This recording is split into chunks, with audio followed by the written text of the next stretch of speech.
Previously on Fred's trail. Did you miss the beginning? Oh dear, you missed a lot of panic. In the last book, Fred and the Heavy Shell, our hero Fred was very small and very worried. His home, a rhubarb patch, was destroyed by a giant hand, Rude, and he had to travel across the Great Stone Desert to find a new home. He learned that being slow isn't bad, and that his heavy shell is actually a brilliant umbrella for moths. If you haven't read it yet, you probably should.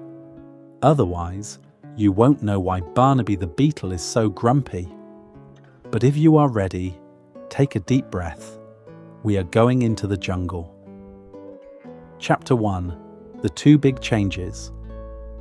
The winter had been long and cold, but the snails had slept through most of it, tucked deep inside their shells under the wooden fence. Now, the frost had melted. The ground was soft and smelled of new life. Spring had arrived in the garden. Fred woke up and stretched his eye stalks. The air felt different this morning. It felt busy. He crawled out of his sleeping spot and looked at his reflection in a dewdrop. He looked taller. His shell seemed a little tighter. Fred was 11 years old now. In snail years, 11 is an important age. It is the age when your shell hardens properly. It is the age when you stop eating the soft nursery moss and start eating the tough, crunchy leaves of the real garden. "Happy first day of spring, Fred," said Dad. Dad was already awake, chewing on a piece of dried bark. He looked serious, but his eyes were twinkling. Big day today. Fred felt a flutter in his tummy. He knew why it was a big day.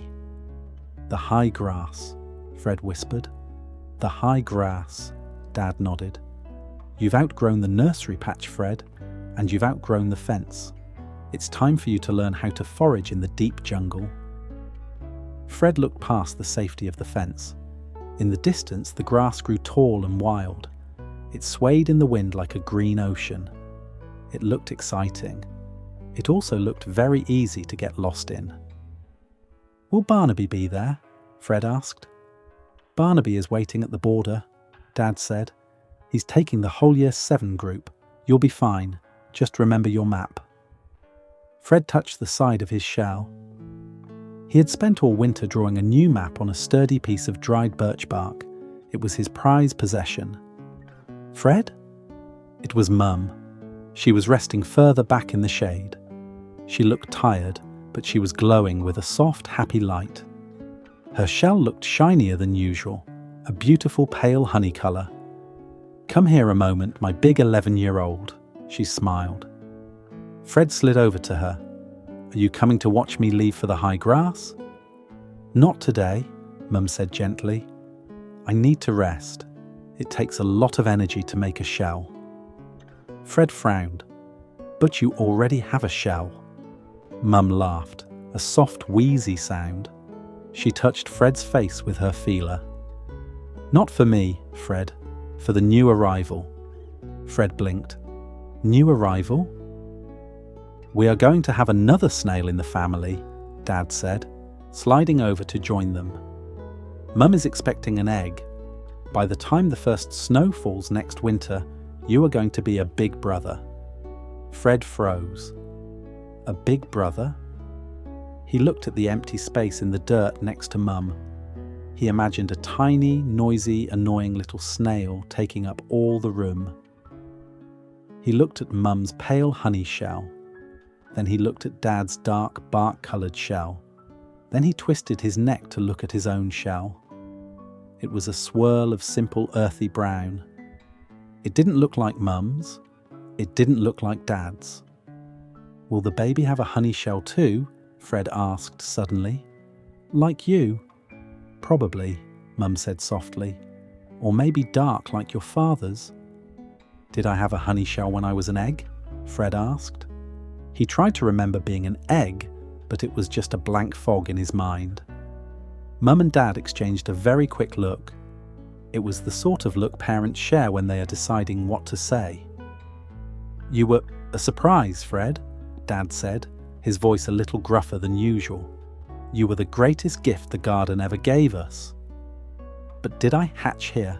Fred pressed. Under the fence? You are here now, Mum whispered, nuzzling the top of his head. And that is all that matters. You are our Fred, and you are going to be a wonderful big brother. Fred didn't ask any more. It was a nice answer. But as he pulled away, he couldn't help but feel that surprise wasn't quite the same thing as egg. Go on. Dad nudged him gently towards the sunlight. Don't keep Barnaby waiting. Go conquer the high grass. We'll be here when you get back. Fred turned and slid towards the garden. He looked back once. Mum and Dad were huddled together, talking quietly about the baby. They looked like a complete team without him. Fred turned away and gripped his map tighter. I'm 11 now, he told himself. I don't need them to hold my hand. I have the high grass now. But as he moved into the bright spring sunshine, Fred felt very small indeed. Chapter 2. The Green Maze. The high grass wasn't just grass, it was a green wall. From the nursery patch it had looked like a soft, swaying ocean. But up close, it was a forest of thick, towering stalks that blocked out the sky. Fred checked his map. He had drawn a careful arrow pointing northwest towards the dandelion zone, the best place for salad. Northwest, Fred whispered. Keep the sun on your left eye stalk. He slid forward. The air here was different. It didn't smell like damp earth and safety. It smelled wild, like sticky sap, pollen, and adventure. The ground was uneven, tangled with roots that tripped him up. Fred moved slowly, checking his map every 3 minutes. Map check, slide, map check, slide. He was doing well. He felt grown up. He was an explorer, charting the unknown. Then he heard the crunching. Crunch, munch, slurp. It was coming from above. Fred stopped. He looked up a thick stalk of cow parsley. Hanging upside down, chewing with enthusiastic speed, was the hairiest creature Fred had ever seen. It was bright orange and black, covered in stiff bristles like a bottle brush. "Excuse me," Fred said politely. The creature stopped chewing. It leaned down, dangling by its back legs. It had a very round, friendly face with mandibles that were stained green with leaf juice. "Hello," said the creature. Its mouth was full. "Are you food?" "No," Fred said, retreating into his shell slightly. "I'm Fred. I'm a snail." "Oh, shame," said the creature. It swallowed deeply. Gulp. "I'm Cleo. I'm a tiger moth caterpillar. I'm mostly just hungry." She dropped from the stalk, landing with a soft flump next to Fred. She was fast, rippling along on her many legs. "Nice rock," Cleo said, tapping Fred's shell. "Where did you find it?" "I didn't find it," Fred said, confused. "I grew it. It's my house." Cleo's eyes widened. "You grew a house? On your back? That's weird. Why would you want to carry a house? It looks heavy." "It keeps me safe," Fred said defensively. "And it's where I sleep." "I sleep wherever I stop eating," Cleo shrugged. "And I'm safe because I taste terrible. Birds hate orange things. It's the colour of do not eat." Fred looked at his own brown shell. He was the colour of dirt. He was the colour of hide please. "That must be nice," Fred said. "It's great," Cleo said. She looked at the leaf Fred was holding. "Is that food?" "No, this is my map," Fred said, clutching the dried birch bark. "It tells me where I am." "Why do you need a leaf to tell you where you are?" Cleo laughed. "You're here. Look." She pointed at the ground. "Here." Fred frowned. "Yes, but I need to know where I'm going." "Boring," Cleo declared. "I go where the smell is good. Speaking of..." She sniffed the air. "I smell clover.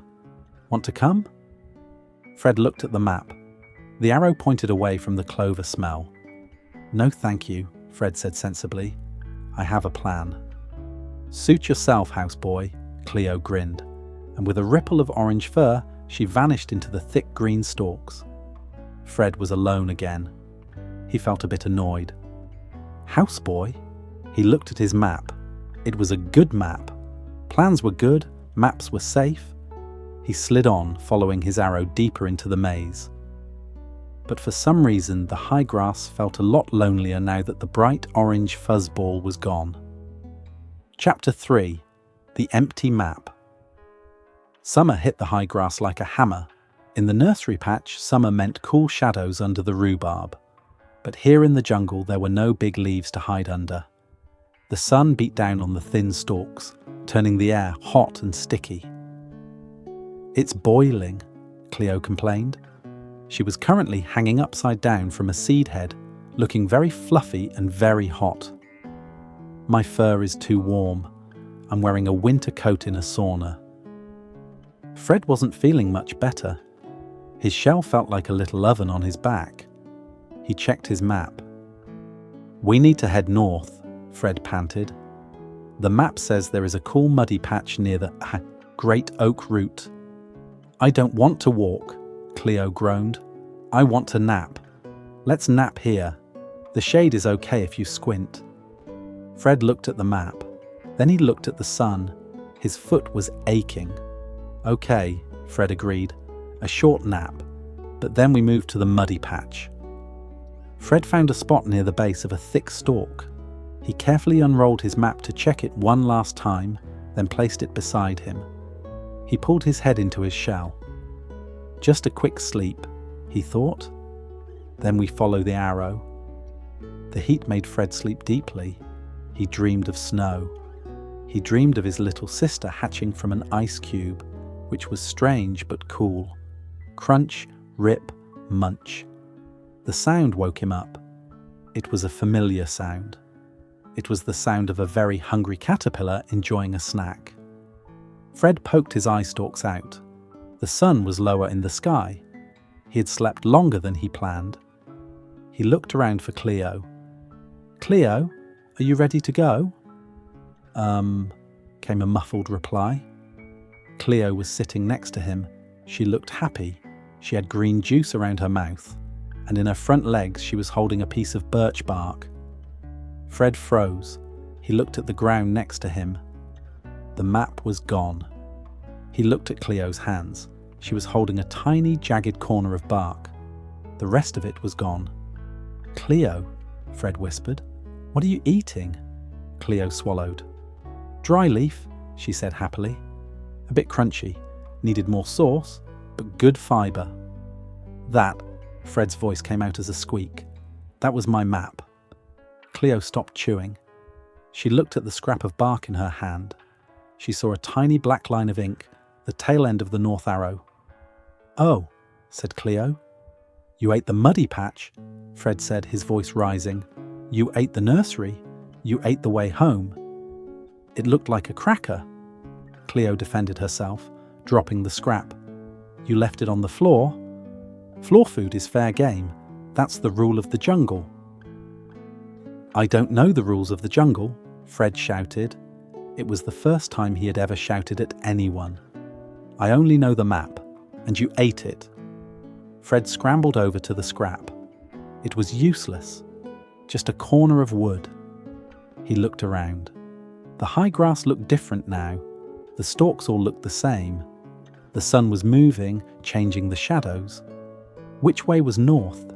Which way was the fence? "Don't panic," Cleo said, looking a little bit guilty now. "I have a great sense of direction." "You walk in circles looking for food," Fred cried. "Well, yes," Cleo admitted, "but I always find food. So, follow me?" Fred looked at the dense green wall surrounding them. He looked at the empty space where his map used to be. He was 11 years old. He was supposed to be a big brother soon. He was supposed to be clever. And he was completely, utterly lost. Chapter 4. Voices in the Fog. The summer heat didn't last. As the afternoon wore on, the bright sun faded into a milky white haze. The air grew cooler, smelling of damp earth and rotting leaves. Autumn was creeping into the high grass. "It's getting foggy," Cleo observed, fluffing up her orange bristles against the chill. "That means dinner time is soon." Fred didn't reply. He was too busy trying not to cry. He was 11. 11-year-olds didn't cry when they got lost. They used logic.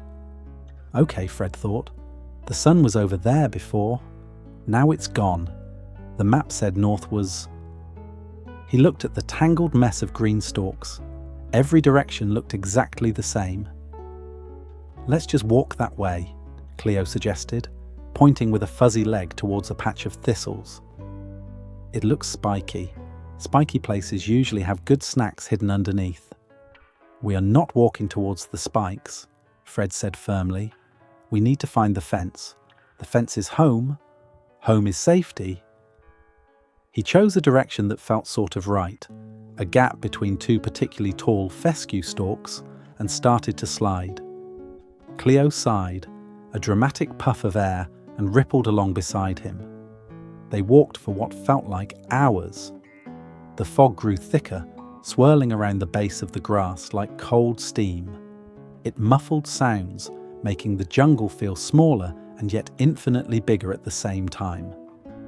Suddenly, Fred saw something ahead. "Look," he whispered, his heart giving a leap. "A landmark, the Great Twisted Root." He hurried forward. It was a massive, gnarly root sticking out of the ground, shaped like a sleeping dragon. Cleo crawled up onto it. "Hey, I remember this root. We had a nap here this morning." Fred stopped cold. He looked down. There, in the mud near the root, was a tiny, half-eaten scrap of birch bark. They had walked in a complete circle. Fred sank down onto the mud. His foot was aching. His shell felt heavier than ever. He thought about Mum and Dad back under the warm, safe fence, probably talking about the baby. He thought about the new nursery they were building, a nursery he might never see. "Oh dear," Cleo said, looking down at him. "You've gone very pale. Are you going to do that eye-leaking thing?" "I want my mum," Fred whispered before he could stop himself. "Okay," Cleo said practically. "How do we find her? Can you smell her? I can smell a dead beetle over there, but no mums." Just then, a noise drifted through the fog. Buzz, buzz, click. "Voices!" Fred's eye stalks shot up. Through the mist, Fred could see blurry shapes. It looked like a group of woodlice, the armoured tanks of the insect world. They knew everything about the ground. They would know the way to the fence. "Ask them," Cleo urged. "Go on, houseboy. Ask the bumpy rocks for directions." Fred opened his mouth, but the words got stuck. He imagined what the woodlice would say. Look at that Year 7 snail, lost on his first day. Had to ask for help. Not very clever, is he? He remembered Barnaby telling him to be sharp. He remembered wanting to show Dad he could do it alone. "No," Fred said, shrinking back against the root. "They look busy. We shouldn't bother them." "You're weird," Cleo declared. "Being lost is bothering. Asking isn't." She turned to shout at the woodlice, but Fred grabbed her fuzzy tail with his feeler. "Don't. Please, Cleo. I have a new plan. Let's try this way." He pointed in the opposite direction to the woodlice. It was a complete guess. Cleo shrugged. "Your funeral? But if we walk past any good dandelions, I'm stopping." As they slid away into the darkening fog, Fred felt a hot tear finally escape his eye. He was lost, cold, and now he was a coward too. Chapter 5. The Compass. The fog had turned the high grass into a grey soup. Fred couldn't see the top of the stalks anymore. He couldn't even see his own tail properly. He was cold, his tummy was rumbling, and his pride was hurting more than his foot. "I think we live here now," Cleo announced. She had curled herself into a fuzzy orange ball to keep warm.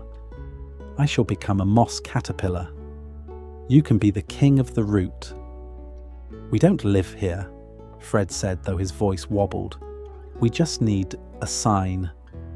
thump, click. The sound came out of the mist. It was rhythmic. It was heavy. Fred sat up straight. He knew that sound. A dark shape emerged from the white fog like a ship coming into harbour. It was a massive, shiny black shell covered in scratches. It was a pair of chipped antlers. It was a stiff pine needle hitting the ground with every step. "Barnaby!" Fred cried. The old stag beetle stopped. He looked down at Fred, then at the ball of orange fuzz that was Cleo. He didn't look surprised. He just looked unimpressed. "Late for roll call, recruit," Barnaby grumbled. His voice was deep and scratchy, like dried leaves rubbing together. "We got lost," Fred blurted out, and Cleo ate the map, the whole map, even the arrow. Cleo poked her head out of her fuzz. "It was delicious," she added helpfully. Barnaby looked at the empty spot where the map used to be. Then he looked at Fred. "So?" Barnaby asked. Fred blinked. So we're lost. The map is gone. We don't know where north is." Barnaby snorted. He tapped the side of his own head with his pine needle cane. "You lost the paper, lad. You didn't lose your head, did you?" "But the paper told me where to go," Fred argued. "Paper is for shopping lists," Barnaby scoffed. "A real navigator doesn't need paper. Look around you. What do you see?" "Fog," said Fred, miserable. "Just fog." "Look closer," Barnaby commanded. "Look at the moss on that root. Which side is it growing on?" Fred looked. The moss was thick and green on one side of the twisted root, but the other side was bare bark. "It's on the left side," Fred said. "Moss likes shade," Barnaby lectured. "It grows on the side that faces away from the sun, so if the moss is there, the sun is over there." He pointed a chipped leg into the fog. Fred's eyes went wide. "So that's south?" "Correct," Barnaby said. "Now, lift your nose, not your eyes. Your nose. What do you smell?" Fred stretched his neck out. He sniffed. He smelled damp grass. He smelled Cleo, dusty. He smelled something else, faint, earthy, sweet. "Rotting oak leaves," Fred whispered, "and mushrooms." "The compost heap is behind the fence," Barnaby nodded. "If you can smell the compost, you can smell home. The wind is carrying it from the east." Fred put the pieces together in his head. Sun is south, compost is east. So the fence must be... He turned his body. He pointed his eye stalks towards a patch of grey fog that looked exactly like the rest of the grey fog. "That way," Fred said confidently. "The fence is that way." Barnaby didn't move. He just leaned on his cane. "Well, lead on then. I'm not carrying you." Fred hesitated. Then he took a deep breath. He didn't look at a leaf. He looked at the world. He felt the wind. He checked the moss. "Come on, Cleo," Fred said. "I know the way." And for the first time that day, Fred wasn't just following a line on a piece of bark. He was following his own instincts. He was navigating. Chapter 6. The Tiny Shell. The journey home took longer than Fred expected. By the time the familiar smell of the wooden fence reached his nose, the air had turned biting cold. The fog lifted, but it was replaced by a sparkling white dust that covered the garden. The first frost had arrived. "Rrrr," shivered Cleo. "I'm freezing. My fuzz is not fuzzy enough for this." She stopped near a pile of dry leaves at the base of the fence. "I'm stopping here, houseboy. I'm going to spin a silk sleeping bag and sleep until the salad comes back." "You're not coming to meet my parents?" Fred asked. "Nah," Cleo yawned. "Parents are boring. Wake me up when you have a new map to eat." And with a wiggle, she burrowed into the leaves and vanished. Fred smiled. He would miss her chaos, but right now he had a mission. He followed Barnaby under the gap in the fence. Mission accomplished. Barnaby grunted, stopping at the edge of the snail colony. "You navigated well, recruit. You kept your head." Barnaby didn't say goodbye. He just tapped his pine needle cane on the ground and limped off towards his own winter burrow. Fred was alone. He slid towards the family spot. It was very quiet. The other snails were already settling down for the long sleep. Fred found Dad first. Gordo was pacing back and forth outside the sleeping hollow. He looked tired but excited. "Fred," Dad whispered loudly, "you made it. Just in time. It's happening." Fred's heart gave a thump. He slid past Dad into the hollow. It was warm inside. Mum was there, looking exhausted, and next to her, nestled in a soft cradle of moss, was a tiny white egg. Crack. A tiny hairline fracture appeared on the egg. Crack. Snap. Fred held his breath. He leaned in close. A piece of shell fell away. 2 impossibly small eye stalks poked out. They wobbled. They were translucent and pink. Then a tiny head appeared, and finally a shell. "Oh," Mum whispered. "She's perfect." Fred looked at his sister. Her name was Tilly. She was tiny. She was clumsy. She was already trying to eat the moss she was sitting on. But Fred noticed something else. Tilly's shell was beautiful. It was a pale, glowing honey colour, just like Mum's. And running right down the middle of it was a dark, chocolate-coloured stripe, just like Dad's. She was a perfect mixture of Ilara and Gordo. Fred looked at his own shell. It was plain, earthy brown. No honey, no stripe. He looked at Mum and Dad, who were cooing over Tilly. They looked like a matching set. Fred felt a cold breeze that had nothing to do with the winter frost outside. He felt separate. Then Tilly looked up. Her wobbly eyes locked onto Fred. She let out a tiny squeak and reached for him. "Bah?" she said. "That's your big brother," Mum said softly, looking up at Fred with love in her eyes. "That's Fred. He's the best navigator in the garden." Fred looked at the tiny, honey-striped baby reaching for him. The cold feeling in his chest melted a little bit. He touched her gently with his feeler. She grabbed it and hugged it. "Hi, Tilly," Fred whispered. "I'm Fred." She might look different to him. He might look different to everyone. But as the winter snow began to fall outside, covering the high grass and the fence in a blanket of white, Fred knew one thing for sure. His shell was big, it was strong, and it was exactly the right size to protect his little sister. Fred curled his body around the tiny new arrival, creating a wall between her and the cold draft. "Sleep now," he told her. "I'll tell you all about the jungle when we wake up." The end. Coming soon on Fred's Trail. Fred is safe for the winter, but winter doesn't last forever. Soon Fred will be 12. That means a birthday party. But the garden is changing. There is a new, mean snail in town who wants to challenge Fred to a race. And wait, who is that mysterious lady snail hiding deep in the shadows, watching Fred blow out his candles? Get ready for Book 3, Fred and the Uninvited Guest. There will be cake, there will be bullies, and there will be a secret that changes everything. See you in the spring.